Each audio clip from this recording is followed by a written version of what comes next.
Bismillahirrahmanirrahim. Assalamu alaikum students of 6th class. I hope so. You all will be fine. It's time of your science lecture. So take out your science book, page number 99. Today our topic is characteristics of sound.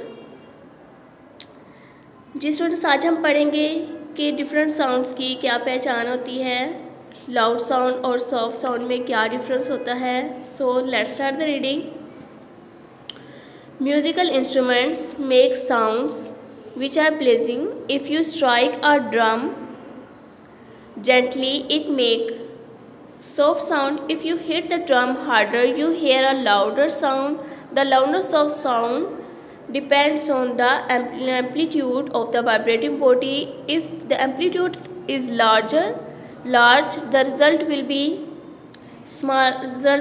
loud sound. The loudness of sound also depends on the surface area of the vibrating body.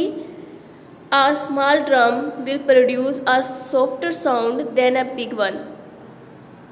Ji students, अगर musical instruments की जो sound होती है वो बहुत अच्छी होती है, खुशगवार होती है.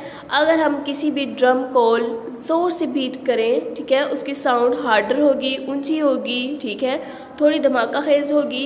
और अगर हम ये ड्रम को सॉफ्टली बीट करें, आराम से बीट करें, तो उसकी जो साउंड होगी वो भी सॉफ्ट होगी और हमें अच्छी लगेगी. ठीक है, इस तरह लाउडनेस ऑफ साउंड जो है वो इंस्ट्रूमेंट की डिस्टेंस पर, उनके इंस्ट्रूमेंट के सरफेस एरिया पर भी डिपेंड करती है. सरफेस एरिया मीन्स कि अगर बड़े ड्रम है तो उसे हम अगर आराम से भी बीट करेंगे तो उसकी लाउडर साउंड होगी. ठीक है, उसी अगर वो छोटा ड्रम है उसे हम बीट करेंगे तो उसकी साउंड भी कम होगी. ठीक है, उसके सरफेस एरिया पर भी डिपेंड करती है.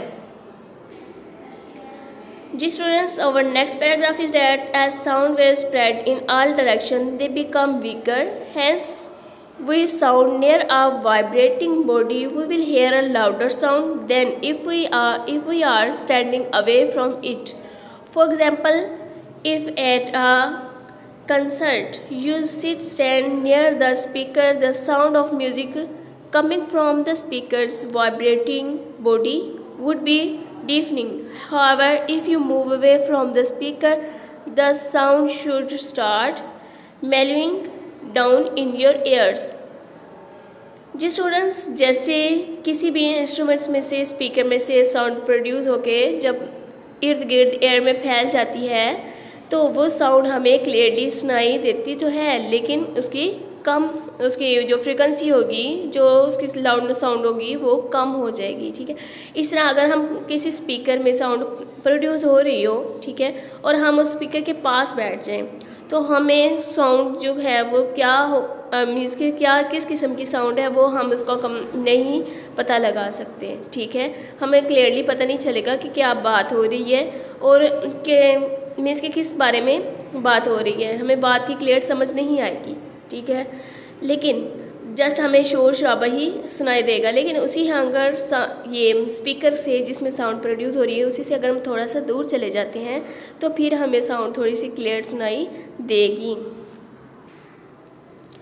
इट्स मीन्स साउंड जो है वो डिस्टेंस पर भी डिपेंड करती है. And our third topic is another quality of sound is pitch. Shrill sound have a high pitch while flat sounds have a low pitch. The pitch of sound depends on the frequency of the sound waves produced by the vibrating body.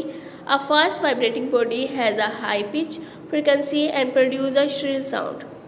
Ji students, next है pitch के बारे में बताया गया है. Shrill sounds उसकी high pitch होती है. श्रिल जैसे किसी चीख की आवाज़ हो तो उसकी हाई पिच होगी. ठीक है ना, हमें साउंड जो है वो हाई सुनाई देगी.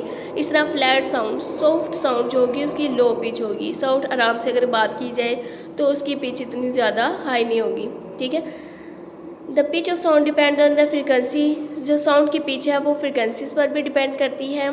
द वाइब्रेटिंग बॉडी और vibrating body, fast vibrating body have high pitch. जितना ज़्यादा वाइब्रेटिंग फास्ट होगी पिच उसकी हाई होगी, और जितना ज़्यादा वाइब्रेटिंग कम होगी पिच भी उसकी कम होगी, श्रिल होगी. And our last paragraph is when we hear an ऑर्किया playing we can make out the sounds of the various instrument being played.